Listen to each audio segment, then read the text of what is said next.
চিংড়ি মাছের তেল ঝাল এটা খেতে খুব সুন্দর হয়। আমি এটা প্রথম খাই আমার পুরনো স্কুলে সহকর্মী দিদির কাছে। ওই দিদি ভীষণ সুন্দর রান্না করতো, তাই মাঝে মাঝে আমাকে এই চিংড়ি মাছের তেল ঝালটা করে এনে খাওয়াতো। আজকে আমি তাই তার মতনই বানাবার কিছুটা চেষ্টা করে দেখালাম তোমাদের। নুন হলুদ মাখা চিংড়ি মাছগুলোকে সর্ষের তেলে কিছুটা ভেজে নেওয়ার পরে আরও কিছুটা কড়াইতে সর্ষের তেল দিয়ে তাতে কালো জিরে ফোড়ন দিয়ে পেঁয়াজ, টমেটো, হলুদ, লবণ আর কাশ্মীরি লাল লঙ্কার গুঁড়ো দিয়ে একটুখানি ভেজে নেওয়ার পরে একটুখানি জল দিয়ে দেবো, যাতে মশলাটা পুড়ে না যায়।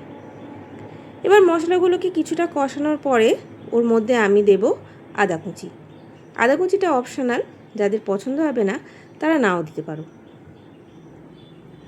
আদা কুচি দিয়ে একটু মশলাটা কষানোর পরে ভাজা চিংড়ি মাছগুলো দিয়ে দেবো, দিয়ে মশলার সঙ্গে বেশ কিছুক্ষণ ধরে চিংড়ি মাছটাকে কষাবো।